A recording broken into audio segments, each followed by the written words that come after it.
When I went to visit my daughter-in-law's family, I asked my son to stop at a nearby supermarket to grab a cake. Out of nowhere, the cashier held my hand and whispered something shocking. I slipped out through the back door and started watching him. 5 minutes later. This is a story that even now makes my heart ache and my blood boil. It's about a whispered secret in a grocery store checkout line. A secret that tore my family apart, only to rebuild it stronger, truer than before. I was just trying to pay for a simple cake, a small gesture of love, when the cashier, an older man probably my age, suddenly grabbed my arm. His eyes, intense and unnerving, locked onto mine as he leaned in, whispering something about my son and his family. His words hit me like a physical punch to the gut, stealing the air from my lungs and leaving me completely paralyzed. I simply couldn't believe what I had just heard. He let go of my arm, resuming his scanning as if nothing had happened, but I stood there, the receipt trembling in my hand, my mind a chaotic whirlwind. My heart pounded so hard I could hear it echoing in my ears. Was it possible? Could this stranger's impossible story be true? Or was it just a cruel misunderstanding? I needed air, time to think, so I stumbled out the back exit, seeking refuge behind some trash dumpsters near the parking lot. From there I could watch without being seen. If what I'd heard was real, I would soon know it with my own eyes. My name is Adeline Thorne. I'm 67 years old, and all my life, I've worked tirelessly to keep my family together. I live alone in a small apartment downtown, my pension barely covering the basic bills. Every month I count every single dollar, prioritizing others' needs before my own. My only son Owen married Sienna 3 years ago. From the beginning I found her a bit distant, but I always gave her the benefit of the doubt, thinking it was just shyness. But over time, strange things began to surface in her behavior, and in her family's too. Leonard, Sienna's father, was always cordial, but there was an uneasy feeling about their constant tales of financial struggle. Without hesitation I tried to help when I could. From my hiding spot, I had a perfect view of the grocery store's main entrance. Owen was waiting for me in the car, oblivious, but now the cashier's words echoed relentlessly in my mind. Barely 2 minutes passed when I saw something that shattered everything I thought I knew about Sienna's family. Leonard walked out carrying bags that looked heavy, but they weren't ordinary grocery bags. No, they were from a high-end store, a place I only knew by reputation, a place I could never afford to step into. The store's name shimmered in gold on the black bags he carried with a casual ease, as if it were perfectly normal. My heart began to pound even faster. Leonard walked to a car park just a few feet from me. It wasn't the old, worn-out vehicle they always complained about when asking for help. This was a brand-new gleaming car, a light color that shone under the afternoon sun, its tires sparkling, its paint utterly flawless. I watched him open the trunk, carefully placing the bags inside like someone protecting something precious.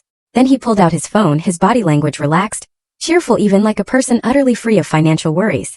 In that moment a flood of memories crashed over me. Every time Sienna had called Owen pleading for help, always the same story.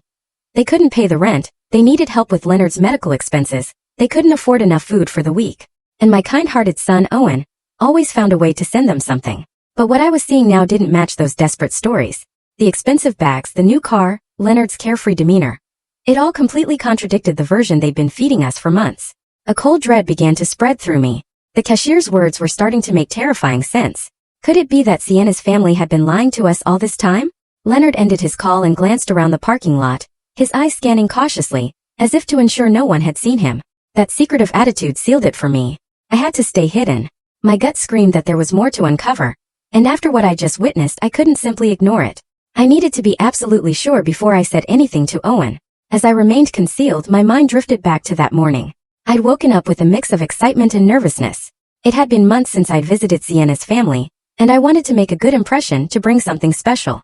I went to my small kitchen, opened the jar where I kept my meager savings. Counting those coins was a painful, necessary ritual. I carefully separated the wrinkled bills and coins I'd saved for weeks, sacrificing small pleasures like a coffee at the bakery or a magazine. I had exactly $43. It wasn't much, but I decided to use 20% of it to buy a decent cake. The rest was for my medications and basic groceries for the coming week. I dressed carefully, choosing my best dress, simple but clean. I styled my hair, trying to hide the increasingly noticeable gray strands, and put on the fake pearl earrings my late mother had given me so many years ago. I looked at my reflection in the bathroom mirror. A 67-year-old woman, who had worked her entire life, raised her son alone after being widowed, now trying to hold together a family that seemed to value money more than feelings. Owen arrived exactly on time. He was always punctual, a quality I admired. When I got into his car, I noticed he seemed a little tense, but I dismissed it as nerves about the family visit. We chatted about unimportant things, his office job, minor boss problems, but he avoided talking about Sienna or her family. That struck me as odd. He usually kept me updated on his marriage.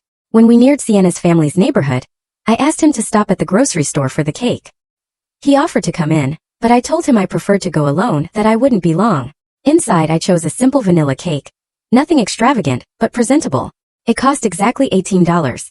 $2 less than I'd budgeted. I was happy knowing I could also buy a small greeting card. It was at the checkout line that everything exploded. The cashier, a man who seemed my age, served me normally until he saw the name on the credit card I tried to use first. It was rejected as I expected, knowing my funds were low. Then I took out the cash. That's when he looked at me more closely, whispered my name, Adeline Thorne, and asked if I was Owen's mother. When I confirmed it, his expression changed completely. He looked worried, almost scared. What he told me next after grabbing my arm I will never forget, though at that moment I resisted believing it. His words were direct, painful. He said that my daughter-in-law's family came to that grocery store regularly, spending hundreds of dollars on imported products and premium meats, all while constantly asking my son for money. He knew, he explained, because Leonard had mentioned with pride how my son helped them financially every month. The cashier had seen Leonard buy bottles of wine that cost more than I spent on food for a whole week. He'd seen Sienna frequently buy expensive beauty products and designer clothes, always paying in cash. He said it seemed unfair that a family indulging in such luxuries was exploiting the generosity of a hardworking son and his elderly mother. He spoke to me, he said, because his own mother had gone through a similar situation, and he regretted not acting in time. I left the grocery store utterly confused, my mind refusing to fully process what I'd heard. 4 years, I'd trusted Sienna and her family. I'd watched my son worry about them, work extra hours to send them money, and I myself had contributed the little I had. But the cashier's words had planted a seed of doubt that was rapidly blooming into a terrifying certainty. That's why I decided to hide and observe. I needed to see with my own eyes if what I'd been told was true. The consequences were too serious to act on mere rumors. Behind those dumpsters, the smell of garbage was unpleasant, but it was a small price to pay for the truth. When I saw Leonard emerge with those expensive bags, my heart clenched. The store was known for its exorbitant prices. A single purchase there could easily consume my entire month's grocery budget. Leonard walked with the confidence of someone completely devoid of financial worries. His clothes were new, his shoes shined, his watch looked expensive even from my distance. Nothing about his appearance suggested the desperate poverty they constantly spoke of. The car was definitely new. Gleaming paint, freshly bought tires. I mentally calculated that a vehicle like that could cost more money than I'd seen in my entire life combined. How could someone with a car like that need constant financial help? As I watched him talk on the phone, his conversation was relaxed, cheerful even. Not the call of someone burdened by financial problems. His body language spoke of satisfaction, comfort. In that moment, all the small inconsistencies I'd noticed over the past few months began to click into place. The time Sienna casually mentioned expensive restaurants, justifying them as invitations from friends. The comments about new clothes she'd supposedly gotten on incredible sales. The social media photos that showed a lifestyle completely at odds with their constant pleas for help. Leonard finished his call and started back towards the grocery store entrance, confident, unhurried. This gave me a chance to analyze his appearance better. His clothes were not just new, they were quality. The perfect cut of his shirt, impeccably ironed pants, even his shoes, visible now as he walked closer, appeared to be genuine expensive leather. While waiting I heard voices. 2 elderly women pushing their shopping carts. At first I paid no mind, but then they mentioned Sienna's name and my ears perked up. Did you see the new dress Sienna was wearing at the mall yesterday? One, a gray-haired woman my age, whispered. Must have cost at least $200. I saw an identical one in that expensive store on the 2nd floor. The other, thinner, wearing glasses, responded knowingly. And that's not all, Hermione. I also saw her buying beauty products at that French store. My granddaughter works there and told me Sienna is a frequent customer. She spends as if money were raining from the sky. My heart hammered. These women were talking about the same Sienna who cried to my son that they couldn't afford basic expenses. The same one who'd called last week begging for help to buy her father's medicine. Hermione continued. What strikes me most is how she's always buying new things, but then goes around the neighborhood saying they're going through very difficult financial times. My friend Leonard works at the bank and told me the deposits they receive don't match the story of poverty they're telling at all. Oh, Hermione, but that's gossip, the other replied, though her tone suggested her own doubts. Though I must admit, it seems strange to me that they can afford the rent on that big house if they're really as bad off financially as they say. Gossip? My daughter lives on the same block and tells me that almost every week, delivery trucks with groceries from the most expensive grocery store in the city arrive. Purchases that any of us would take months to afford.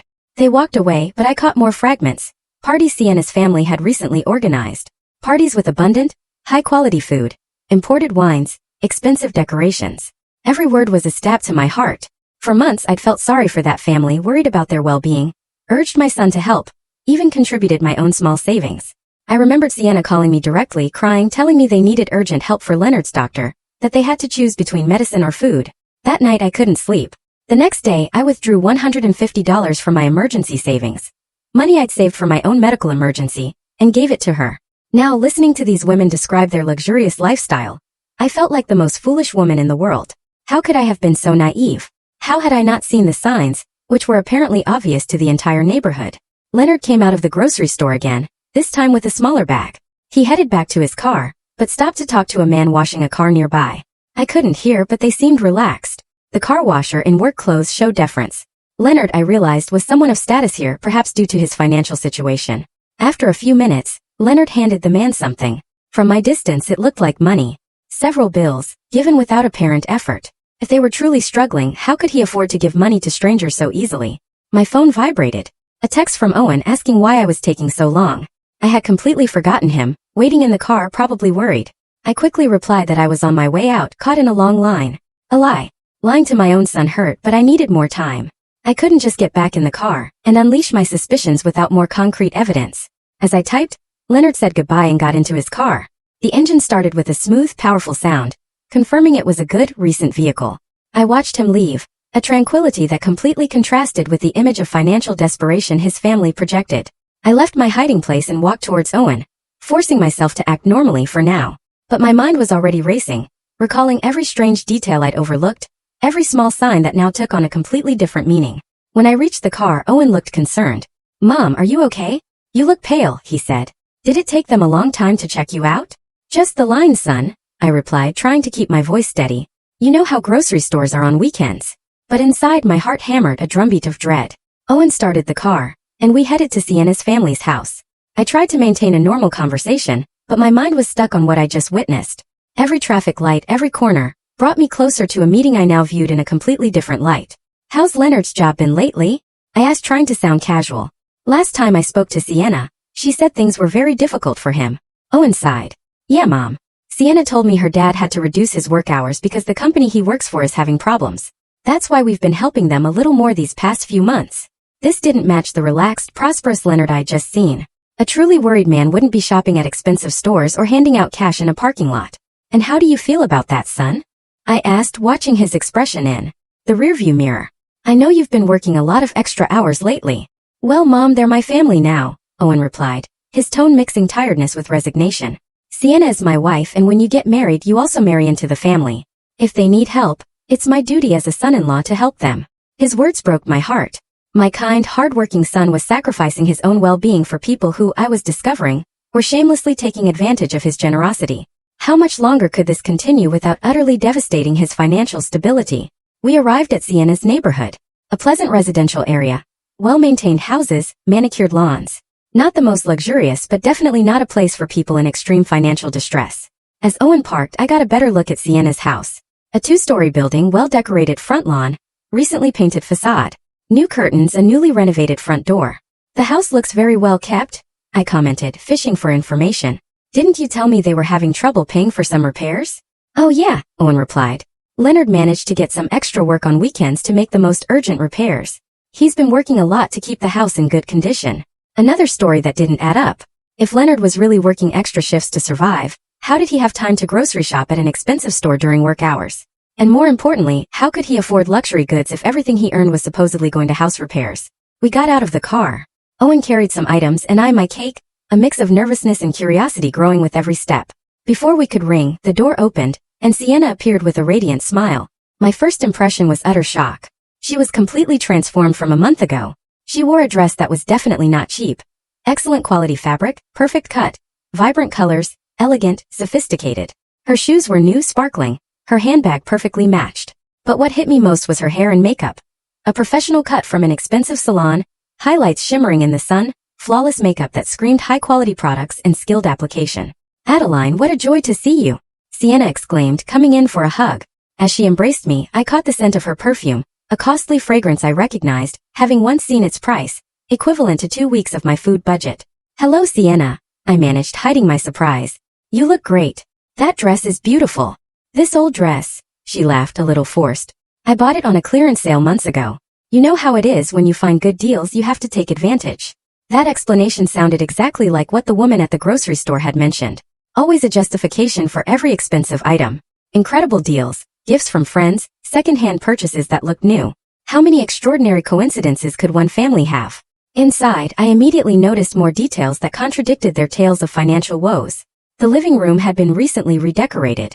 The furniture was new, an expensive-looking leather sofa, a gleaming glass coffee table, and several decorative objects that were clearly not cheap. On the wall hung a large flat-screen TV that hadn't been there before, a recent model costing thousands. How could a family in a financial crisis explain the purchase of a luxury television? "Dad, look who came to visit," Sienna called. Leonard appeared from what seemed to be the kitchen, wiping his hands with a towel. When he saw me, his expression shifted briefly, a flicker in his eyes, as if he hadn't expected to see me, but he quickly regained his usual smile. "Adeline, so good to see you," he said, approaching. "We hope you're hungry, because Sienna has prepared a delicious meal." It was the same Leonard from the grocery store an hour ago, but now he acted as if he hadn't left the house all day. His clothes were the same, but he'd donned an apron as if he'd been cooking. "I brought a cake," I said, handing him the box. "I hope you like it." "What a lovely gesture," Sienna exclaimed. "But it wasn't necessary, Adeline. You know you're always welcome here without having to bring a thing." As she spoke, I peered over her shoulder into the kitchen. The counters overflowed with ingredients and utensils, suggesting an elaborate culinary preparation. I could make out expensive cuts of meat, fresh, exotic vegetables, and bottles of imported seasonings. The sheer amount of food could feed a family for days, and the quality of the ingredients was noticeably superior to anything I could afford. "Did you two prepare all this?" I asked, genuinely impressed by the abundance. "Well, we wanted to do something special for your visit," Leonard replied. "You don't get to have Owen's mother over every day. Besides, we got some ingredients on sale, so we decided to take advantage." The miraculous sales again. I began to wonder if this family had an extraordinary knack for finding deals, or if these explanations were simply a way to justify expenses they couldn't honestly explain. Owen seemed completely oblivious, chatting animatedly with Sienna about his job and future plans. His relaxed attitude confirmed he truly believed their version of reality, but I could no longer ignore the evidence before my eyes. Every detail of that house, every aspect of Sienna's and Leonard's appearance, every convenient explanation, everything pointed to the same unsettling conclusion. This family was not facing the financial difficulties they claimed. During lunch, I tried to maintain a normal conversation while discreetly observing every detail. The table was set with dinnerware I didn't recognize, good quality plates and glasses, not what someone worried about every penny would use. The food was abundant and varied. Several main courses, elaborate salads, side dishes requiring expensive ingredients. Leonard poured wine into crystal glasses, a wine I recognized. More than $50 a bottle. "This wine is delicious," I commented, fishing. "Is it a special brand?" "Oh, this one," Leonard replied, a proud smile. "A friend of mine who works in imports got it for me at a special price. Normally we couldn't afford wines like this, but when these opportunities come up, you have to take advantage." Always a perfect explanation. Always a generous friend or an incredible deal. I wondered how many generous friends one family could have, and how frequent these extraordinary deals could be. While we ate, Sienna casually mentioned plans for the next month. A family celebration, an event that, as she described it, would require a considerable investment in decorations, food, and entertainment. "Sounds expensive," I blurted out, my words slipping before I could stop them. "Expensive?" Sienna laughed. "Well, we've been saving for this for months. Besides, Leonard got an extra job that will help us cover the expenses." I immediately remembered Leonard at the grocery store spending freely driving a new car. "What kind of extra job did you get, Leonard?" I asked directly. For a moment, discomfort flickered across his face, as if my question had caught him off guard, but he quickly regained composure. "Weekend consulting," he replied vaguely. "Nothing too exciting, but it helps supplement the family income." His answer was so general it could mean anything or nothing. A man genuinely doing weekend consulting would probably talk with more specificity, especially to his son-in-law's mother. During the conversation, Sienna's phone constantly vibrated. Each time she looked at the screen, she smiled in a way that seemed significant. At one point, thinking no one was watching, she replied to a message, typing quickly with a look of satisfaction. "Everything okay with the phone?" I asked, feigning curiosity. "Oh, just some friends organizing a get-together for next week," she replied, quickly putting her phone away.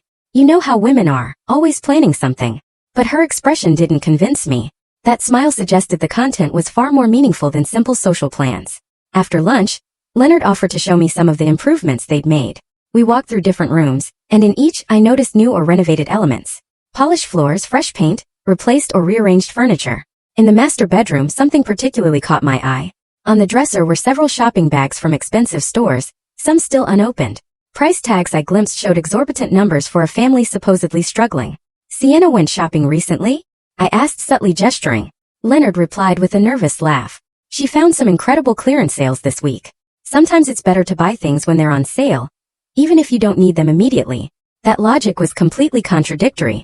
A family truly in financial difficulty would not have the luxury of buying things they didn't immediately need, no matter how good the deals. As we returned to the living room, my phone rang. A text from an unrecognized number. I opened it. It was from the grocery store cashier. He'd gotten my number somehow and sent a photo. The image showed a grocery receipt from just 2 days earlier. The total? Over $400.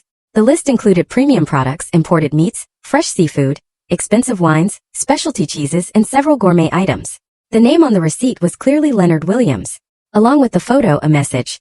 Mrs. Thorne, I'm sorry to bother you, but I thought you should see this. This receipt is from 2 days ago. Your family needs to know the truth. My heart pounded even harder. The evidence was there, in black and white. A $400 luxury purchase made just 2 days before our visit, by the same man supposedly struggling for basic expenses. I quickly put my phone away before anyone noticed my shock. But my mind was already connecting all the dots I'd been observing. We returned to Owen and Sienna, who were still chatting animatedly.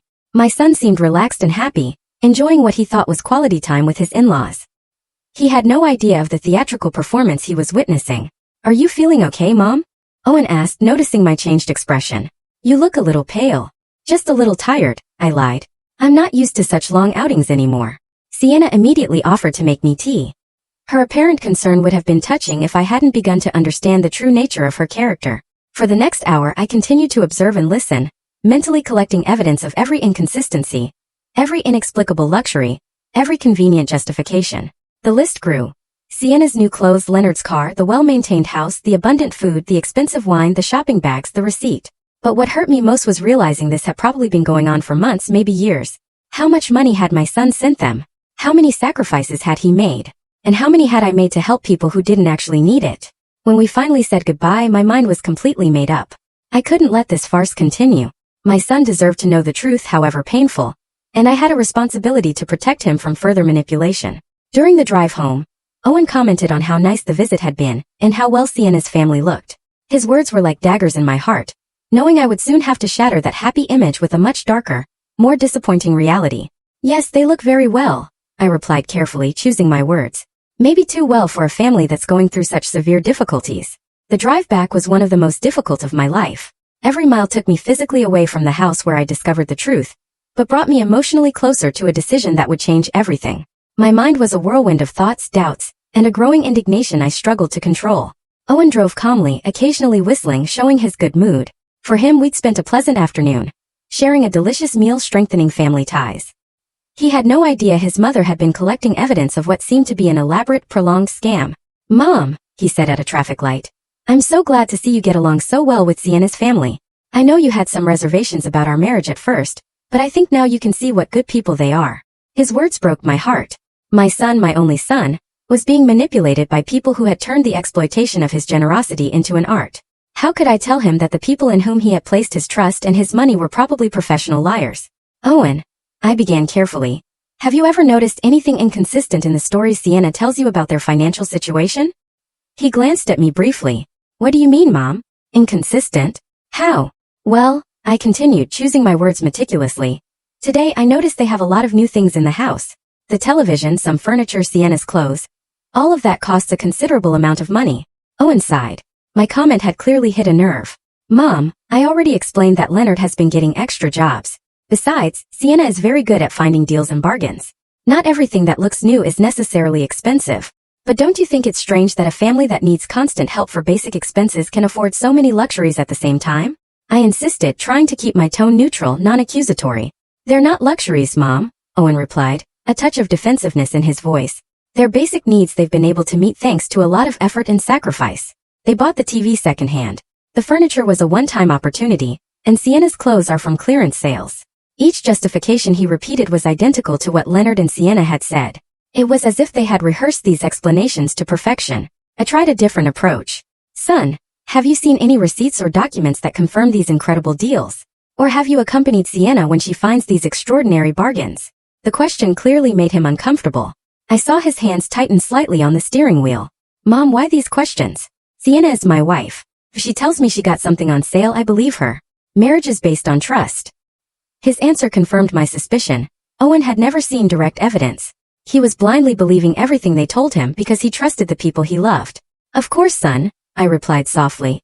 Trust is fundamental in marriage, but it's also important to protect yourself from people who might take advantage of that trust.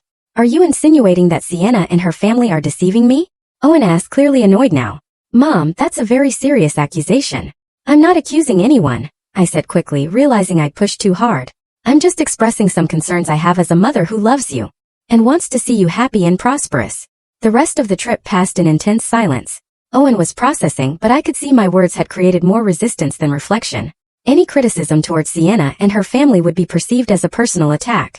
When we arrived at my apartment, Owen helped me out, but his goodbye hug was colder than usual. Mom, he said before leaving, I hope you can give Sienna's family a chance. They're good people who are doing the best they can in difficult circumstances. I'll keep that in mind, son, I replied, knowing he'd interpret my response as a promise to be more understanding, when in reality it was the exact opposite. That night, alone in my small apartment, I sat in my favorite armchair with a cup of tea, trying to organize the thoughts that had been bombarding me. I had abundant circumstantial evidence, neighbor testimonies, personal observations, and even the $400 grocery receipt photo. But I also had a son who was completely convinced his wife and her family were victims deserving of his help and compassion. Any direct attempt to confront this belief had resulted in resistance. I looked at the receipt photo again. The numbers were indisputable. Over $400 in luxury goods, purchased just 2 days before our visit. That amount represented more than I spent on food in an entire month. I remembered Owen, stressed after working extra hours to send them money. I remembered my own small savings given out of pity. The indignation I'd held back all day finally surged. It wasn't just the money, though that was significant. It was the emotional manipulation, the systematic exploitation of my son's good nature, the calculated way they built a web of lies to sustain their lifestyle at our family's expense. It pained me deeply to realize they had probably been laughing at us behind our backs. Every time we sent money, every time we worried, every time we sacrificed, they likely saw it as proof of our naivety. But what tortured me most was what to do next. I had the evidence, the observations, the documented inconsistencies. But I also had a son who would refuse to believe anything negative about his wife without absolutely irrefutable proof. If I acted too quickly or too confrontationally, I risked alienating Owen, pushing him closer to Sienna. But if I didn't act soon, the manipulation would continue, possibly escalating, and my son would continue to be exploited. I decided I needed more evidence. Evidence so clear and indisputable that even Owen couldn't deny or rationalize it. I couldn't rely only on observations and suspicions. I needed concrete proof that would reveal the true nature of the people who had deceived my family. That night before I fell asleep, I made a decision that would change everything. I would not directly confront Owen until I had absolutely solid evidence. Instead, I would begin my own discreet investigation, collecting proof impossible to deny or explain away with convenient stories about miraculous deals and mysterious extra jobs. The following days were the most difficult I'd experienced in years. Every interaction with Owen was an exercise in self-control, trying to maintain normalcy while my mind worked on how to address the situation. The evidence I'd collected weighed on my conscience, a burden I couldn't share. That week, I received 3 more messages from the grocery store cashier. Each contained additional information, confirming and expanding my suspicions. Photos of other receipts for purchases by Leonard and Sienna, all showing excessive spending on unnecessary, expensive products.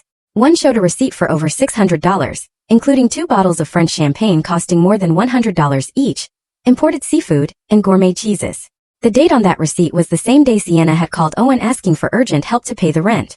I also received information from Hermione, one of the women I'd overheard at the grocery store.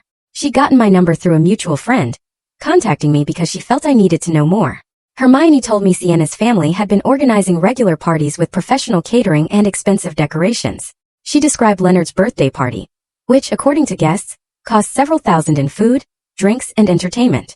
Adeline, she told me during a phone call, my daughter lives on the same block and tells me that delivery trucks with expensive purchases, clothes, appliances, furniture, are constantly arriving. It's not normal for a family that is supposedly in a financial crisis. Each new piece of information made maintaining my silence harder. But I knew I needed the right moment and circumstances to present all of this to Owen in a way that couldn't be easily dismissed. The moment came on a Wednesday night when Owen visited after work. He looked especially tired and stressed. When I asked what was wrong, he said Sienna had asked him for additional money for a medical emergency for Leonard. He needs a minor surgery, Owen explained, rubbing his temples with clear signs of tension. The insurance doesn't cover everything, and they need $200 by Friday. I've been working double shifts all week to get the money together. That was the last straw. $200 for a supposed medical emergency, requested by the same family who'd spent $600 on champagne and seafood just days earlier. I couldn't let my son sacrifice himself anymore for these elaborate lies. Owen, I said, taking his hands in mine, I need to show you something. But before I do, I want you to know that I'm doing this because I love you and I can't stand to see you being hurt. I took out my phone and showed him the first photo of the $400 receipt. His eyes widened when he saw the date and the total. But before he could speak, I showed him the other photos I'd received that week. Mom, where did you get this? Owen asked, looking at the images with an expression mixing confusion and denial. And how do you know these receipts are real? I explained my encounter with the cashier, the conversations I'd overheard, and all the observations I'd made during our visit. I spoke slowly and carefully, presenting each piece of evidence logically, chronologically. But there has to be an explanation, Owen insisted, though his voice no longer sounded as convinced. Maybe Leonard had a good month at work. Or maybe they received money from another source. Son, I replied gently, these luxury purchases were made on the same days that Sienna called you asking for help with basic expenses. Doesn't that seem like too much of a coincidence? I could see the realization beginning to sink in. His eyes moved between the photos on my phone and my face, searching for a way to reconcile what he was seeing with what he had believed for so long. Besides, I continued, showing him the information about the expensive parties, the neighbors have seen how this family really lives. It's not the story of desperate poverty they've been telling you. Owen got up from his chair and started pacing my small living room. I could see his mind working, recalling past conversations, broken promises, small inconsistencies he had probably ignored or rationalized before. But why would they do this? He finally asked, his voice sounding completely defeated. Why would Sienna lie to me about something so important? Because it worked, I replied honestly.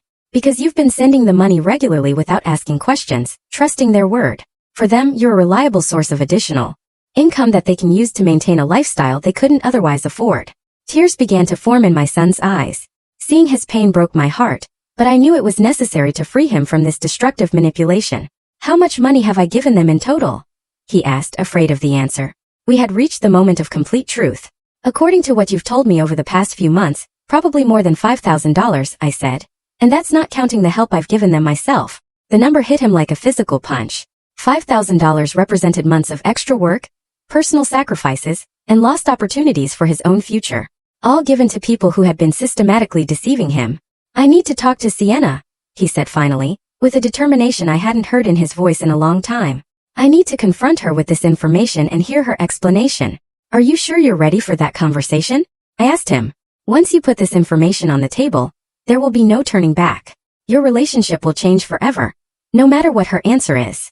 Owen was silent for several minutes, looking at the photos over and over. I could see him processing not only the financial evidence, but also the emotional implications of having been deceived by the person he loved. Mom, he said finally, thank you for showing me this. I know it must have been difficult for you to decide whether to tell me or not, but you were right. I needed to know the truth. I hugged him tightly, feeling both relief and worry about what would come next. The truth had finally come to light. But now came the most difficult part. Facing the consequences of years of lies and manipulation. What are you going to do now? I asked. I'm going home tonight and I'm going to have a very serious conversation with my wife, Owen replied with a firmness he hadn't shown in months. And depending on what she says, I'm going to make some important decisions about our future. Owen left my apartment that night with a determination I hadn't seen in him for months. I stayed awake very late, unable to sleep, wondering how the confrontation would unfold. I knew the next few hours would be crucial for our family's future. At 2 o'clock in the morning my phone rang. It was Owen and his voice sounded completely different when I answered. A mix of pain, anger, and something that sounded like relief. Mom, he said without preamble. You were right. About everything. Completely. What happened, son? I asked, though his tone already hinted at the grim truth. When I got home, I decided to check some things before I talked to her. I went to our room and looked through her things, something I had never done before because I trusted her completely. What I found left me speechless. Owen told me he had found several shopping bags hidden in the closet, all from expensive stores, with receipts showing hundreds of dollars in expenses for clothes and accessories. He also found jewelry he'd never seen Sienna wear, still with their original price tags. But that wasn't the worst part, Mom. In her purse I found a notebook where she had written down all the money she's asked me for over the past 2 years. Every lie, every emergency, every invented story is documented there, as if it were a job. My heart sank. It was worse than I had imagined. Not only had they been lying, but they had kept a detailed record of their scam as if it were a legitimate business. And what else was in that notebook? I asked, fearing the answer. Plans to ask for more money, Owen replied bitterly. She had noted that the next story would be a dental emergency for her mother that would cost $1,800. She also had notes on how to make me feel guilty if I doubted her, or asked too many questions. The cold calculation of it all sickened me. These weren't mistakes or misunderstandings. It had been a systematic manipulation designed specifically to exploit my son's good feelings. And when did you confront her with all this? I asked. At first, she tried to deny everything, Owen continued. She said the purchases were gifts from friends, that the notebook was just to keep track of household expenses, that I was misinterpreting everything. But when I showed her the photos you had of the grocery store receipts, her strategy changed completely. How did it change? She got furious. She yelled at me that I had no right to go through her things, that my family had never really accepted her, and that it was all your fault for putting ideas in my head. She said I had always been a meddling mother-in-law who wanted to destroy our marriage. Those accusations hurt, but they didn't surprise me. It was typical of professional manipulators to try to turn the situation around and become the victims when confronted. But what impacted me most, Owen continued, was when she finally admitted the truth. She told me that her family had never been in a financial crisis, that Leonard has a stable job that pays well, and that it had all been a strategy to take advantage of my generosity. She used that word specifically, take advantage. Exactly that word, Mom. She said I was easy to convince and that my family had money that we could afford to share, as if we were responsible for maintaining their luxurious lifestyle. The conversation continued for over an hour. Owen recounted every detail of the confrontation, every lie revealed, every manipulation exposed. The picture that emerged was of a family that had turned deception into a way of life. I also called Leonard during the argument, Owen told me. I wanted to hear his version of events. At first, he tried to stick to the original story, but when I told him I already knew the truth, he also admitted everything. And what did Leonard say? He said that they had decided from the beginning that I was a good match for Sienna, because I had a stable job, and a family that could help them financially.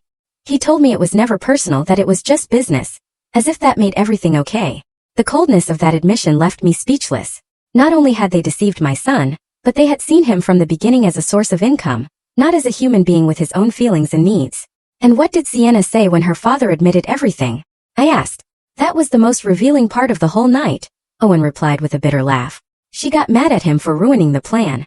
She wasn't angry because the lies had hurt our marriage, but because her father had confessed and ruined her ability to continue deceiving me. For the next hour, Owen told me how he had discovered more details about the extent of the lies. The supposed medical emergencies had never existed. Leonard's work problems were completely fabricated. Even the incredible deals that explained all their luxuries had a simpler explanation. They simply bought what they wanted with the money my son sent them regularly. What hurts me the most, Mom, he told me toward the end, isn't just the money I lost. It's realizing that for 2 years of marriage, I never really knew the woman I married. Everything was an act designed to keep me giving them money. And what are you going to do now, son? I asked him, though his tone already indicated his answer. I've already told Sienna that our marriage is over tonight. There's no way to rebuild trust after such a systematic and calculated betrayal. Tomorrow, I'm going to start the divorce proceedings. Although I knew it was the right decision, my heart ached for my son. No one deserves to discover that the person they love has been so elaborately deceiving them for so long. I also made it very clear that they won't get another cent from our family, Owen continued. And I told her that if they try to contact you asking for help, you should tell them exactly what I think of their methods. Of course, son, I assured him. That family will never again receive help from us. Mom, Owen said before hanging up. Thank you for having the courage to show me the truth. I know it must have been difficult for you to decide whether to tell me or not, especially knowing it would probably destroy my marriage, but you saved me from years more of being used and manipulated. After hanging up, I sat in the darkness of my apartment, processing everything. The truth had finally come to light, but at a very high cost for my son. His marriage had ended, his trust had been betrayed, and he would have to rebuild his life from scratch. But I also knew that, in the long run, the truth would free him from a situation that would only have gotten worse. Sienna and her family would never have stopped asking for money. They would never have voluntarily confessed their lies, and they probably would have escalated their manipulations until they had completely drained my son's resources. The months that followed that revealing night were a process of healing and rebuilding for our entire family. Owen temporarily moved into a small apartment near his job, while he processed the divorce and reorganized his life. I accompanied him every step of the way, offering the emotional support he needed to overcome the betrayal. The divorce process revealed even more details about the magnitude of the deception. Owen's lawyers discovered that Sienna had been hiding significant assets throughout their marriage. She had a secret bank account where she deposited some of the money she received from my son, and had been buying valuable items that she then hid to maintain the appearance of financial need. Mom, Owen told me during one of our weekly meals, The lawyer calculated that over our 2 years of marriage, I sent them more than $15,000. $15,000 that I could have used to buy a house, to invest in my future, or to help you when you needed it. The number deeply impacted me. It represented years of my son's honest work sacrificed for people who had seen him only as a source of easy income. But what made me most proud was seeing how Owen had matured through this painful experience. During the legal process, Sienna and her family tried to contact me several times. Leonard called, trying to convince me to intercede with Owen, promising they would return all the money and never ask for help again. His pleas sounded desperate, but I had already learned to recognize their manipulations. Leonard, I told him during the last call I accepted, you had 2 years to be honest with my son. You chose lies, manipulation, and deceit. Now you have to live with the consequences of those decisions.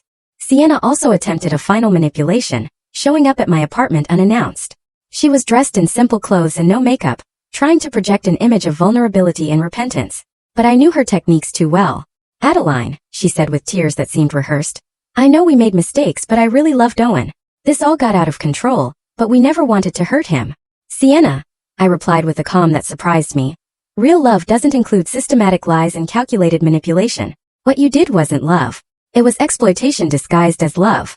She continued to try various approaches, first the repentant victim, then the desperate wife, then the daughter-in-law who just wanted to mend the family relationship. But every strategy only confirmed her true nature. The money you took from my son isn't just money, I explained to her. It represented his trust, his future, and his ability to believe in the people he loves. That can't be returned with apologies or promises. Finally, after more than an hour of failed manipulation, Sienna showed her true colors. Her expression changed completely and she told me coldly, I always knew you were the problem in this marriage. Owen would have been happy if you hadn't meddled. Maybe, I replied calmly, but he would have been happy while being deceived and exploited. I prefer him to be temporarily unhappy but free, than happy but used. After that confrontation, I never heard from Sienna or her family again. According to Hermione, they moved out of the neighborhood a few weeks later, probably to avoid the embarrassment of everyone knowing the truth. Owen's recovery was gradual but constant. At first, he was angry with himself for having been so trusting. But with time and perspective, he began to understand that his generosity and trust were not weaknesses, but valuable qualities that had been exploited by unscrupulous people. Mom, he told me during a dinner near his new apartment, I've been thinking about everything that happened, and I realize I learned something important.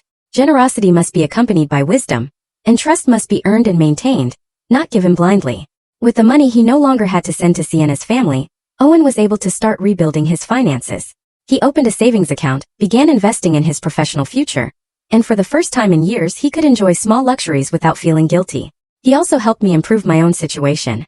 He insisted on giving me money for new appliances I needed and began visiting me more frequently, bringing good quality food that we could share without worrying about the cost. It's ironic, he reflected one day as we shared a meal he had bought.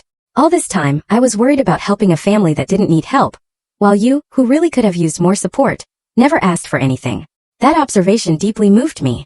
During the years of Sienna's manipulation, I had watched my son exhaust himself, trying to meet constant demands, while I remained silent about my own needs, so as not to add more pressure to his life. 6 months after the divorce, Owen found a new balance in his life. He had learned to be more cautious without becoming cynical, wiser, without losing his ability to trust the people who truly deserved it. Mom, he told me during one of our Sunday walks in the park, I want to thank you again for having the courage to show me the truth. I know it was difficult for you to decide whether to intervene or not. Son, I replied, a mother must always protect her children even when it hurts. My job isn't just to love you, but also to make sure the people you say you love truly deserve you. The grocery store cashier, a man named Eli, also became an unexpected but welcome presence in our lives. One day he came to visit me to ask how things had turned out, and we ended up talking for hours about the importance of speaking up when we see injustices, even if it's uncomfortable.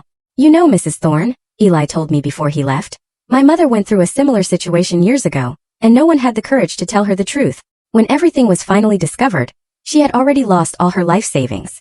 That's why I decided to talk to you. Some truths hurt, but silence hurts more. Now when I look back, I feel a mix of pain for what my son had to suffer, but also a deep pride for the strength he showed in facing the truth and making the right decisions. I learned that true family love sometimes requires the courage to speak difficult truths, to confront uncomfortable situations, and to protect the people we love, even when it means destroying illusions they prefer to keep.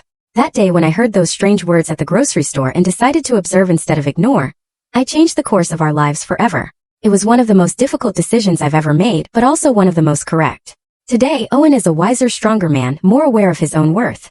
He is no longer the victim of professional manipulators, but someone who has learned to set healthy boundaries and to value his own generosity enough not to allow it to be exploited. And I, Adeline Thorne, at 69 years old, learned that it's never too late to be brave, to stand up for what's right, and to protect those we love. The experience taught me that true strength isn't in avoiding problems, but in facing them with dignity when necessary, and that sometimes the most difficult decisions are also the most correct ones, even if their full impact can only be appreciated with the passage of time. 2 years have passed since that afternoon at the grocery store that changed our lives forever. As I write these lines sitting in my favorite armchair with a cup of tea, I can't help but reflect on all the ground we have covered. Owen got married again 6 months ago. His new wife, Regina, is a hardworking and honest woman he met at his office. What I like most about her isn't just her transparency, but the way she respects the relationship I have with my son. She has never tried to interfere or shown the slightest interest in our family finances. The first time Regina came to my house for dinner, she brought ingredients for us to cook together. Adeline, she told me as we prepared vegetables, I want you to know that I will never ask you or Owen for money. I believe in working for what I need and being honest about what I can afford. Her words moved me to tears, not only for her honesty, but because I realized how traumatized I had been by the experience with Sienna. For months after the divorce, every time we met someone new, I would find myself analyzing their motivations and looking for signs of manipulation. The healing process was not easy for either of us. Owen went through periods of depression where he questioned his judgment. There were nights when he would call me, asking if he could ever fully trust anyone again. Mom, he would tell me during those late-night calls, how can I be sure I won't be deceived again? How can I distinguish between someone who truly loves me and someone who only sees opportunity? Those conversations broke my heart, because I saw how Sienna's betrayal had damaged not only his finances, but his fundamental ability to trust people. But I was also proud to see how he was slowly rebuilding his confidence in a more mature and wiser way. During the first year, Owen developed what he called his verification system. Before helping anyone financially, he would ask to see documentation, talk to multiple sources, and take time to evaluate the consistency of their stories. At first, I thought he might have become too distrustful, but over time, I realized he had simply learned to balance his generous nature with a practical wisdom he hadn't had before. He no longer gave money out of emotional impulse, but after a careful, rational evaluation. This new approach served him well. When a coworker asked for help for a supposed family emergency, instead of sending money immediately, Owen asked to see medical documents and spoke directly to the hospital. It turned out the story was false. His coworker was trying to get money for gambling. Mom, he told me, 2 years ago I would have sent the money without asking a single question. Now I understand that verifying isn't distrusting. It's protecting yourself from people who seek to take advantage of the kindness of others. For my part, I also had to process my own feelings. For months, I felt guilty for having waited so long to say something, wondering how much money we could have saved if I had acted sooner. But with time and perspective, I came to understand that I acted at the right time, when I had enough evidence to be convincing. The grocery store cashier Eli became a dear friend to our family. He and his wife Marlene visit us regularly, and we have developed a friendship based on shared values of honesty and mutual support. You know, Adeline, Eli told me during one of his visits, what I admire most about this whole situation is how you handled the truth. Many people would have made a scene, yelled, or sought revenge, but you simply presented the facts and let the truth do its job. His words made me reflect on something important I had learned. Silent dignity is more powerful than noisy revenge. I never sought to hurt Sienna or her family. I simply stopped allowing them to hurt us. Hermione, the neighbor who gave me additional information, also became a close friend. She helped me understand that what we had experienced wasn't unusual, that many families suffer this kind of manipulation, especially when the children are generous and trusting. My son-in-law works in social services, Hermione told me, and he told me that these kinds of family scams are more common than people think. There are people who have turned the manipulation of kind-hearted relatives into a way of life. This perspective helped me understand that we hadn't been particularly naive or foolish. We had simply been targets of people who were experts at exploiting emotions and family ties. The financial impact of the deception was significant but manageable. Owen calculated that in total we had lost around $15,000, including my contribution and some loans he had made that were never returned. However, once the flow of money to that family stopped, our financial situation improved dramatically. With the money he no longer had to send monthly, Owen was able to save for a down payment on a small house. He asked me to live with him and Regina, but I prefer to maintain my independence in my own apartment, though now with better furniture and appliances that he insisted on buying for me. Mom, he told me when he brought the new refrigerator. For years I watched you count coins while I sent hundreds of dollars to people who didn't need them. Now it's your turn to have the things you deserve. Regina turned out to be not only a good wife to Owen, but also a considerate daughter-in-law to me. She never tries to compete with my place in my son's life, and always includes me in her family plans and decisions. The difference from Sienna's attitude is so marked that sometimes I find it hard to believe both women exist in the same world. Last month, Regina confided that they are expecting their first child. The news filled me with a pure joy I hadn't felt in years. This grandson or granddaughter will grow up in a home where honesty and integrity are fundamental values, very different from the environment of lies and manipulation that would have existed if Owen had remained with Sienna. I want our child to know you as the grandmother who had the courage to protect our family, Regina told me, holding my hand. Owen has told me the whole story, and I deeply admire what you did. Sometimes I wonder what would have happened if I had never decided to hide behind those trash dumpsters to watch Leonard. How long would the deception have continued? Would Owen have eventually discovered the truth on his own, or would he have continued to be exploited indefinitely? I'll probably never know the answer to those questions. But what I do know is that the courage to face uncomfortable truths is one of the most important responsibilities we have toward the people we love. In these 2 years I have reflected a lot on the signs I ignored for so long. The small details that didn't add up, the overly convenient explanations, the way Sienna always had a perfect story for every situation. Now I understand that my gut instinct had been trying to alert me for months. But I had silenced those doubts because I didn't want to create conflict. I have learned that maintaining family peace should not come at the cost of allowing the family to be exploited. Sometimes the greatest act of love is to create the necessary conflict to protect the people who matter most. Today, at 69 years old, I feel wiser and stronger than I have in decades, not only because I helped save my son from a destructive situation, but because I proved that it is never too late to be brave, to stand up for what is right, and to protect those we love. The experience taught me that true strength isn't in avoiding problems, but in facing them with dignity when necessary, and that sometimes the most difficult decisions are also the most correct ones, even if their full impact can only be appreciated with the passage of time. As I finish writing these reflections, I can hear Owen and Regina laughing in the kitchen, preparing the Sunday dinner we will share in a few minutes. It is the sound of a genuine family built on solid foundations of honesty and mutual respect. That sound is worth more than all the dollars we lost during the years of deception, because in the end the most valuable thing we have isn't the money we can give, but the authentic relationships we can build and protect. And no one can ever take that away from us.